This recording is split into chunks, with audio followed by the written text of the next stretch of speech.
আসসালামু আলাইকুম রহমতুল্লাহি ওবরাকাতু। কেমন আছেন সবাই?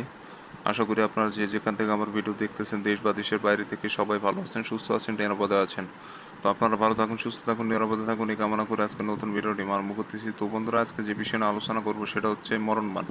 তো এই মরণবাণটা এমন একটা মরণবাণ, সেটা হচ্ছে কি, শত্রু ঘুমের মধ্যে থাকবে, সেই ঘুমের মধ্যে মারা যাবে, সে ঘুমের মধ্যে মৃত্যুবরণ করবে। এটা ঘুমের মধ্যে তার উপর বাণ প্রয়োগ হবে। কারণ ঘুমের মধ্যে যদি বাণ মারেন সেটার অনেক সুবিধা আছে। যেমন অনেকে ভয় করেন যে ভাই আমি বাণটা মারবো, সেটা কি বুঝতে পারবে কি পারবে না। তো বন্ধুরা, যখন আপনি ঘুমন্ত মরণ বাণটি প্রয়োগ করবেন তখন সে ঘুমের মধ্যেই মারা যাবে। এতে করে এলাকাবাসী, সমাজের মানুষ তাকে মনে করবে হার্ট অ্যাটাক বা ব্রেন স্ট্রোকে মারা গেছে, এটা কার উপর কোনো প্রকার দোষ পড়বে না। আর বাণ মারা রুগীর শরীরে তো আর লেখা থাকে না যে আর শরীরে বাণ মারা হয়েছে, এতে করে কোনো সমস্যা নেই। তো সব থেকে নিরাপদ বাণ হচ্ছে, নিরাপদ মরণবাণই হচ্ছে আপনার ঘুমন্ত মরণবাণ, যেটা ঘুমের মধ্যে আক্রমণ করবে এবং ঘুমের মধ্যে শেষ হয়ে যাবে। তো অনেকে আছেন যারা শত্রু জ্বালা অতিষ্ঠ হয়ে গেছেন, অন্য কোনো কিছু আর ভাবতে পারছে না, তাকে না মারা পর্যন্ত আপনার শান্তি নেই। তো এমন ব্যক্তির জন্য এই মরণবাণটি। তো অনেকে আছেন যারা শত্রুর ক্ষমতার বলে পার পেরে উঠতে পারছেন না, শত্রু টাকাওয়ালা, ক্ষমতাশালী বা লোক বলালা। তো এমন অবস্থায় আপনার দেওয়ালে পিঠ থেকে গেলে শত্রুকে না মারা ছাড়া আর কোনো উপায় থাকে না। তো দেওয়ালে পিঠ থেকে গেলে মানুষ এগুলো পথে আসে। তো ইচ্ছা করে সকালরাতে কেউ কাউকে মারতে চায় না, এটা স্বাভাবিক ব্যাপার। তো যদি আপনার আদতীয় কোনো সমস্যা থেকে থাকে, শত্রুকে না মারলে আপনার বেঁচে থাকা কঠিন হয়ে যাচ্ছে, এমন অবস্থায় আপনি এই বাণটি প্রয়োগ করবেন। আপনাদের কাছে বিশেষ করে অনুরোধ থাকবে যে ভালো ব্যক্তিকে মারার জন্য এই বাণটি প্রয়োগ কখনই করবেন না। কারণ আপনার একটি ছোট্ট ভুল হতে পারে একটা পরিবারের সারা জীবনের কান্না। তো বিষয়গুলো অবশ্যই লক্ষ্য রেখে, যে আদতীয় শত্রু, যে খারাপ মানুষ, খারাপ ব্যক্তি, খারাপ ব্যক্তিত্ব, তাকেই শুধুমাত্র মারার চেষ্টা করবেন। তো বন্ধুরা, তো সম্পূর্ণ ভিডিও দেখবেন, কিভাবে কাজ করবেন না করবেন এ টু জেড বুঝিয়ে দেব হাতে কলমে। তো অবশ্যই পুরো ভিডিও দেখবেন। আর আমার চ্যানেলে নতুন এসে থাকলে অবশ্যই চ্যানেলটি সাবস্ক্রাইব করে পাশে থাকা বেল আইকনে ক্লিক দিয়ে অল নোটিফিকেশন অন করবেন, তাহলে সব পরবর্তী নতুন নতুন ভিডিওগুলো দেখতে পারবেন সবার আগে। আমি প্রত্যেকদিন একটা করে বানের ভিডিও দিয়ে থাকি, অবশ্যই চ্যানেলটি সাবস্ক্রাইব করে রাখবেন, এতে করে আপনারা বিষয়গুলো শিখতে পারবেন, জানতে পারবেন। তো আপনি কাজ করেন বা না করেন, তো এইগুলো বিষয়ে জেনে রাখা অনেক ভালো। তো যাই হোক বন্ধুরা, এই কাজটি করতে গেলে আপনাকে যা করতে হবে, সর্বপ্রথম সাদা কাগজ একটা সংগ্রহ করতে হবে।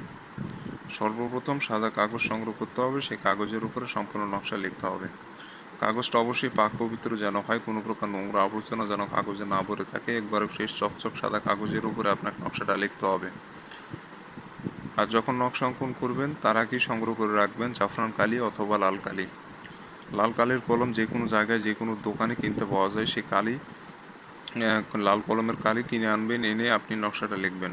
এটা কালো কালি দিয়ে লিখলে হবে না, বা নীল কালি দিয়ে লিখলেও হবে না, এটা অবশ্যই লাল কালি অথবা জাফরান কালি দিয়ে লিখতে হবে। আশা করি বুঝতে পেরেছেন। তো যখন নকশা অঙ্কন করবেন, আশেপাশে যেন কেউ না থাকে, নিরিবিলি জায়গায় বসে সম্পূর্ণ নকশা অঙ্কন করবেন, নিজেও পাক পবিত্র থাকবেন। যে জায়গায় নকশা লিখবেন সেই জায়গাটাও যেন পাক পবিত্র থাকে, বিষয়টা লক্ষ্য রাখবেন। তো এভাবে আপনার নকশাটা অঙ্কন করতে হবে। আর একটা স্কেল নেবেন, স্কেল নিয়ে ঘরগুলো যেভাবে আছে ঠিক একইভাবে ঘরগুলো সাজায় আপনাকে নকশাটা অঙ্কন করতে হবে।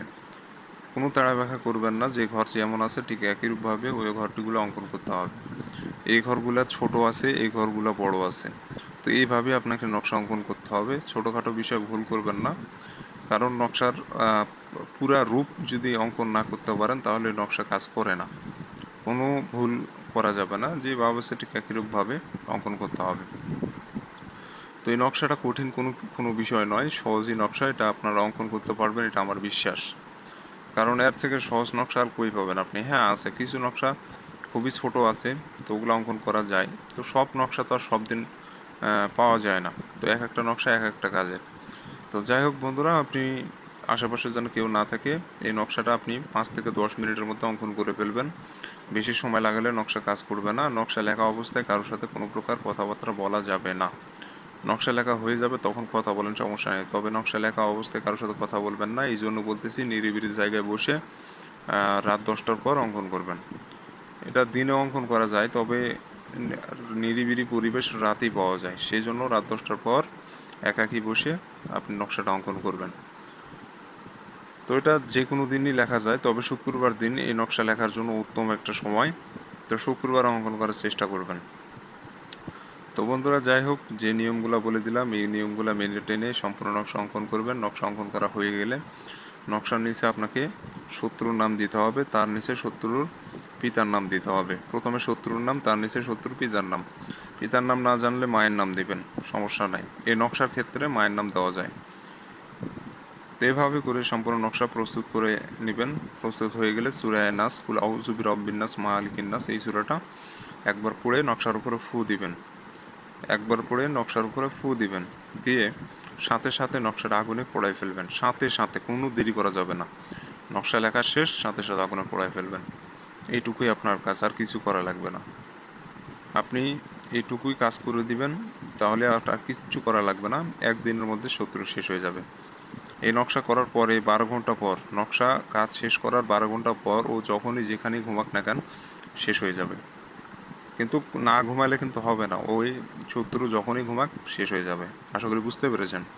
যারা এই কাজের অনুমতি প্রয়োজন হবে, চ্যানেল সাবস্ক্রাইব করবেন, কমেন্টে নিচের নামটা লিখে দিয়ে যাবেন, অনুমতি পেয়ে যাবেন। চ্যানেল সাবস্ক্রাইব না করে যারা কমেন্টের নাম লেখেন তারা অনুমতি কখনোই পাবেন না। আর স্ক্রিনের যে নম্বর, এটা ইমো নম্বর, যে কোনো প্রয়োজনে যোগাযোগ করতে পারবেন। তো ভালো থাকেন, সুস্থ থাকেন, দেখা হচ্ছে পরবর্তী কোনো এক নতুন ভিডিওতে।